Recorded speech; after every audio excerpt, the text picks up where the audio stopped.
Right then, today we're unboxing the Tozo HT3 Headphones. I've been reliably informed these cost about €60 here in France, which immediately makes one suspicious. Let's see what corners have been cut, shall we? Packaging is adequate, not unnecessarily wasteful, which is refreshing. Nothing fancy, just cardboard doing its job. A USB-C charging cable. A 3.5mm auxiliary cable, which is genuinely thoughtful, and that's it.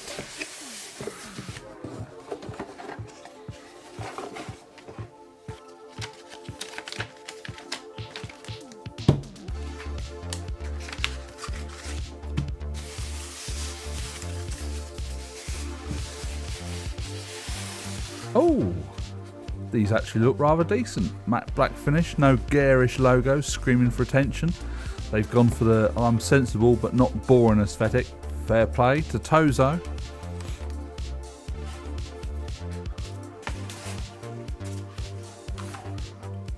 Right, comfort assessment. Over the ear design with protein leather ear pads. Sounds fancy, probably isn't actual leather, but it's surprisingly soft. The headband adjusts smoothly. The little numbers on the side of the adjustment. They fold up, which is convenient for travel. The ear cups rotate 90 degrees with these little joints here.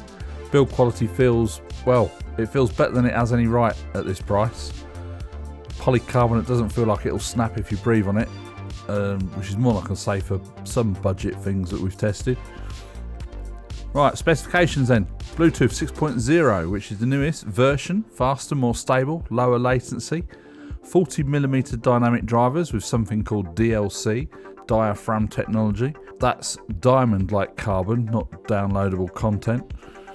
They're claiming a high-res audio certification with Tozo Origin X acoustic tuning. Bit of marketing speak there, but we'll test that shortly. Active noise cancellation rated at minus 45 decibels, which is quite impressive on paper. Battery life up to 90 hours with the ANC turned off. 90 hours, that's nearly 4 days of continuous listening.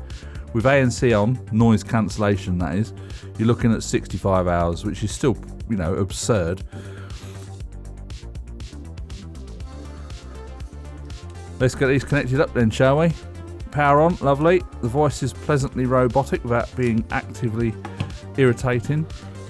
Into the Bluetooth settings, there we go. Tozo HT3 pairing, and we're connected. Remarkably painless. Now for the app. Download from the App Store, Tozo app. Once you've got them connected, you can open up the app, and then you have to pair them, or not pair them to your phone, but you have to connect your app to the headphones. I was just messing about here, pressing buttons I shouldn't have been pressing. If you just hit that blue button on the bottom, it takes you to the main screen where you can add new device. Come on, there we go, add device. Try it again. There we go. It's going to search for the Bluetooth signal, and hey presto, there it is. It's going to connect, and then there you go. It's there. And there's a few tips come up, show you how to do bits and pieces. Gives you your battery percentage. Yeah, I'm just recording the screen now. There we go. Might get a better picture of the old app. So I'm just going to go through it. There's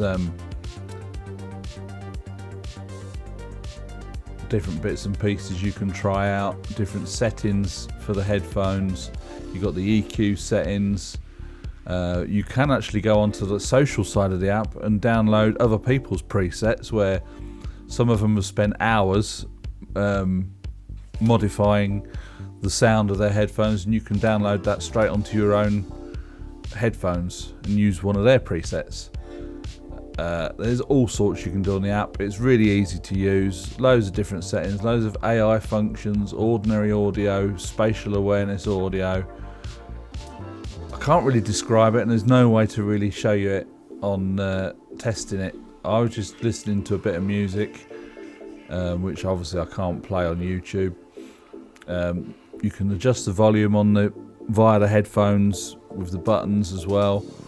It really is easy to use. So I'm just going to go back into the app, and then back into music. Make your mind up. Back into the app. Ordinary. You'll see down the bottom you've got, I think, community and other bits and pieces, and you can just adjust the EQ via a preset, or if you're more of a sound engineer, or think you are, then you can go in and actually modify the EQ to your own desire. Final assessment with the Tozo HT3. What we have here is a pair of wireless noise cancelling headphones that cost roughly the same as a decent meal out for two, yet somehow managed to not be rubbish. Rather the opposite, actually. The good side of them, sound quality is genuinely respectable. ANC works better than it has any right to be at this price. Battery life is frankly ridiculous. Build quality feels solid, they're comfortable. Bluetooth 6.0 means a stable connection. The app is comprehensive without being overwhelming. The not so good. No carry cases included, but are you really expecting that at this price? Spatial audio is maybe a little bit gimmicky, but you might like it. AI features seem a bit like a marketing box ticking exercise rather than actual utility, but this is the way of the world. It's 2026.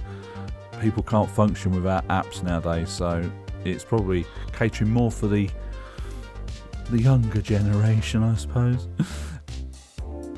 But here's the thing, for 50-60 quid, these are remarkable. They're not going to dethrone your Bose, JBL or Sony flagships, but they're not trying to. They're trying to be a good budget headphone, and I think they've rather succeeded. Would I recommend them? If you want noise cancelling headphones but don't fancy remortgaging your house, then yes, they're a sensible choice that turns out to be surprisingly pleasant.